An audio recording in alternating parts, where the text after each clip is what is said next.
Hey guys, Shine Midget here. So I'm going to be doing a review on the WE Katana M4. Now this is Tice's. He purchased this for $100, and it does have a few upgrades into it, and there were a few issues with it. So overall, $100 is a good price. In fact, I wanted one of these, and for $100 I could have bought it, but Tice beat me to it. So plus I have too many other guns, and this would be an expensive build too. Because if I were to get this, I would have gotten a BTC for it, and that would have been at least $100 there. Excuse me. I'm sick if you couldn't tell. So, basically, externally, this is your basic RIS M4, which RIS is the rail system here. It's not your basic handguard. They have the basic handguard version, then they have the railed version, and then they also have the Raptor version, which has a cool Raptor modular rail, which is really, really cool. This is the second best, I would say. Although, if you plan on upgrading the rail system anyways with like a free float, then I would get the basic one. I think the basic one's cheaper than this. It has to be. But this one comes with a crane stock, and that one I believe is front wired. I hope that one's not front wired. I hope they're all rear wired. But anyways, I'm going to start from the back to the front. So we got a crane stock, standard crane stock. It has the two tabs to release the back plate, which is rubberized, and then you have the cap. It does fit a stick lipo, okay? It's a tight fit in the crane stock tube. You can put one in the buffer tube, but there's this plastic part here, so you would have to take the stock completely off to put it in the buffer tube. There is no fuse in this, so it's just straight wires, which is good. I prefer that. I wired it to Dean so Tice can use his battery. The battery that he has is a nunchuck, so one will go in the buffer tube, and then the other two will go in each crane stock tube. So perfect. He's got a battery for it already.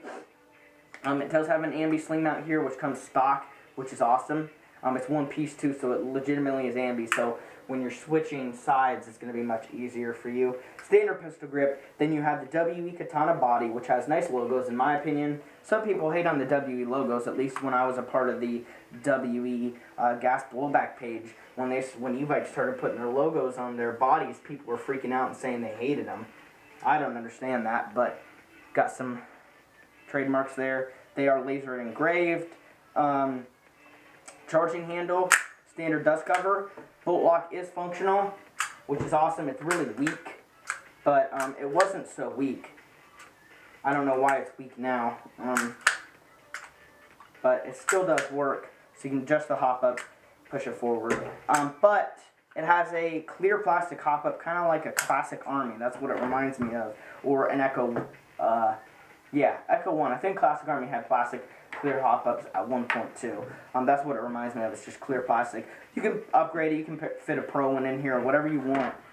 It's compatible with, it's a standard TM hop-up. Comes with the carrying handle. You're going to get the rail system on the rail version. There's no wobble on this at all. It is perfect. You have the triangle sight, and then you have a 14.5-inch outer barrel, an orange tip. I believe this barrel breaks right here, so you could unscrew it. I don't know where the barrel goes to. Never point a gun at your face. I'm not pointing directly at my face.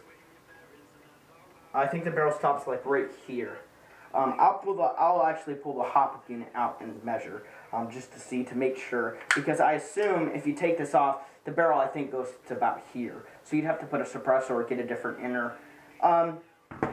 If you plan on doing a CQB build though, you should shorten the inner and then put like a flashlight on the front here, or you could put a rail system on here too, a modular rail system.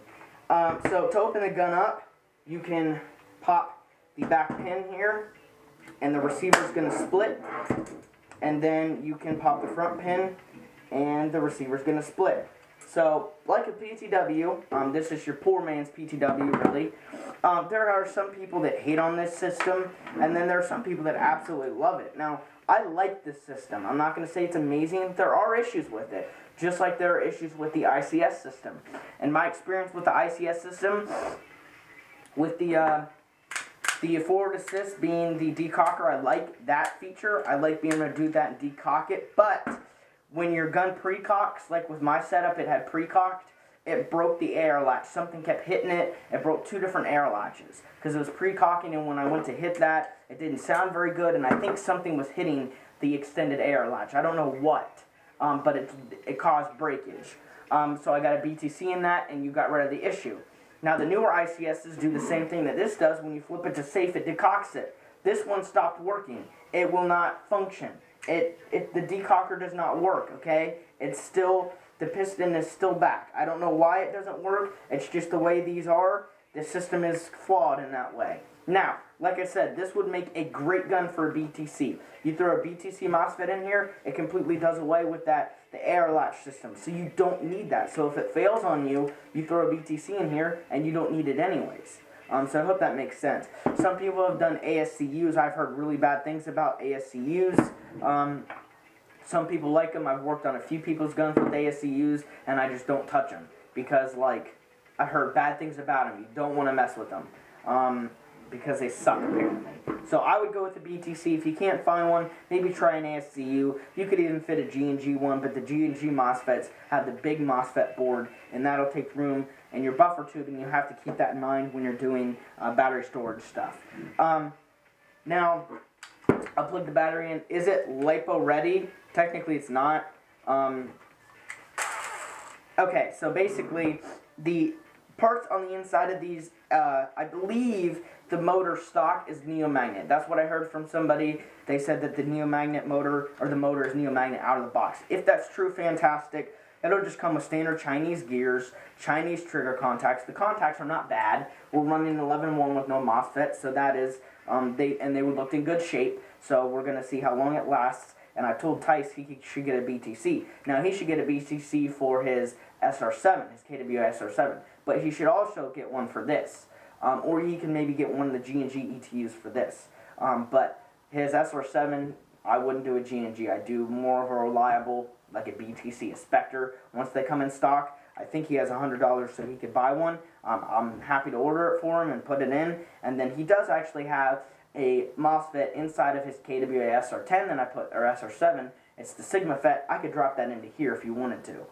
But it's not active braking, so you'd still have that issue where it won't decock. But if he plugs a 7.4 LiPo into this, or maybe even a 9.6, it should do cycle completion and do no precocking. So with the 7.4 especially, a 9.6, or at least like a half charge, or even an almost dead battery, just get one cycle out of it so that you can open the receiver. The Katana system uses the colored cylinders. I believe this is the higher shooting one. The spring that's in here, I don't know. I think it's probably 120. I did short stroke the gun. I did not cut the spring because they are proprietary springs to PTW systems, so I didn't want to ruin the spring in any way. Now the piston in here that comes stock broke. See that tooth? Because the piston was releasing when you'd open the gun up, because the decock function broke. So again, you're going to get issues with that. Now I upgraded the piston to a metal rack. SHS metal rack piston. It is the PTW style. You can't get a standard one, and it was a pain to get the original piston head off, because the way it's designed, the PTW piston heads are stupid. Just the way it's designed is awful. Basically, I had to put a screwdriver in a vise, push it down in, make sure it's connecting the flathead part, and then there's a screw on the top. Because if I would just unscrew it, it would unscrew the whole thing. The whole thing would move, so it wouldn't actually unthread, so I could get it off. So I had to like screw from both ends, and I had to put it in a vise and do that. Not too big of a deal, but you're gonna have a vise or 2 people. So SHS metal rack piston, it was about 20 shipped from Airsoft Station. So Airsoft Station shipped right away. I got this thing really quickly, and his gun is up and running now. So SHS metal rack piston, good to go. If you're looking for a PTW piston, go to Airsoft Station. I don't know how many they have in stock left, because most pistons in the U.S. are super expensive Sistema ones, or they're CTW ones, which some aren't compatible. There's compatibility issues and all that sort of crap. But I will confirm that the SHS metal rack piston works in the Katana system. So if you're looking for an upgraded one, grab one. In fact, I recommended to Tice that maybe he wants to get a second one, so if he gets a second cylinder set, he'll have that to go for. But he doesn't need a second cylinder set unless this one breaks, and that's where things come down to. it breaks. The Metalrack piston is much stronger than the stock one, but it still might break when you open that receiver and the piston flies forward. You never know. Again, a plastic hop-up. Let's see how long. Yeah, so it's as long as basically the whole outer barrel, which is normal. It's a brass barrel. The bucking is pretty nice in these too. So yeah, the cylinder set. We'll go ahead and shoot it. I have a mag loaded with .25s. Oh, upgrades in here. It actually has a SHS 16 to 1 gear set, which is basically stock. It's not getting any more speed or any more trigger response than a stock gun. Honestly, it's no better. I don't know why people get 16-to-1s. I mean, there's some instances where 16-to-1s are going to be better when you try to keep your rate of fire down, if you want it to keep it down. In some cases, some guns that people build will want to keep the rate of fire lower, and that's the case that you'll want to run 16-to-1 or 18-to-1 gears. But in my opinion, just 13-to-1s and 12-to-1s are where it's at. So it has SHS 16-to-1 gears, and then it has an ASG motor. It's the, I forget, 18? No. Shoot, I forget. It's an ASG motor, one of their new ones. They're really expensive motors. It's neomagnet, so it's good to go, but I don't know which version it is. I think it's the high torque, and that's why the rate of fire is quite slow. Now the gun sounded awful, so I re-shimmed it. Now I will mention that it sounds different still because PTWs just sound different. That's just the way they are designed. When the piston comes back, then it pulls the nozzle back, and then it releases, and it just makes a different sound. It doesn't sound gritty or grindy anymore. So let's just go and shoot it out my window. I also short-circuited by 2 teeth, like I said, so now it's 370 FPS with a .2, so it's legal on assault airsoft.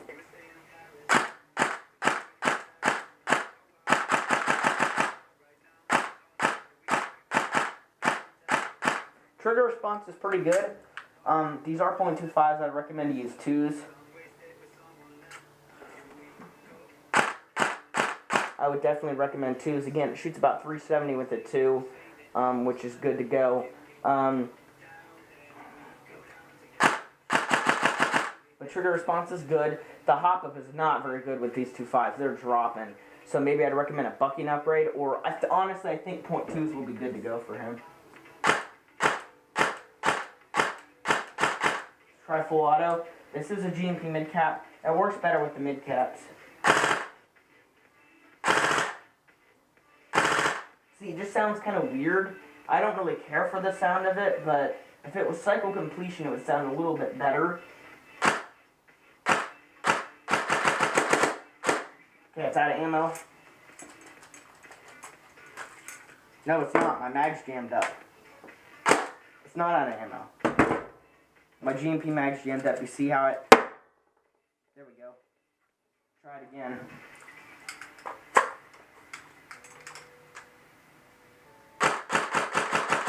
Okay, it's good to go now.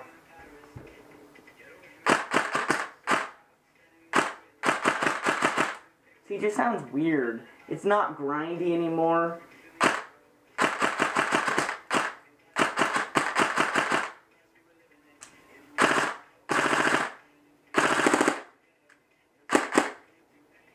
See, when you put it on safe, it doesn't decock it. There's nothing I can do about that. Unless you want to replace parts on it, which honestly I don't think is worth it. Just cycle it with a 7.4 and it should be good to go. Or just don't, split the gun open. So that's that. Trigger response is pretty good.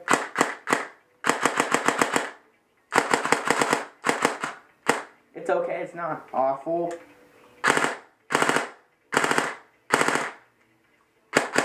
But it has a $50 motor in here, so Tice got it for a good price. So yeah, if you have any questions about the gun, let me know. The system is very interesting. I do like this system. I don't like the decocking. There's always going to be issues with the decocking system, with the ICS and the KATANA system. With the PTWs, it's truly because it's optical sensors. If you wanted to, do an ASCU or BTC, then you would have basically PTW like performance. So I don't know if he plans on upgrading this. I don't know if he's going to try to make this his budget PTW and do a BTC and do like a new hop-up, a new bucking. You know, I'd keep the inner barrel stock, do a free float rail. He could do a Mark 18 build. I don't know what he plans on doing with this, but it could be a good, you know, gun to use as a base. He does have a KWA ERG. I've actually thought about buying that from him. So if I were him, I'd sell the ERG and then pull that money into this and his SR7 and get a BTC in that. That's the only thing that gun needs is a BTC. And then this thing could use a lot of upgrades. But yeah. Yep. So if you have any questions, let me know. Thank you guys for watching.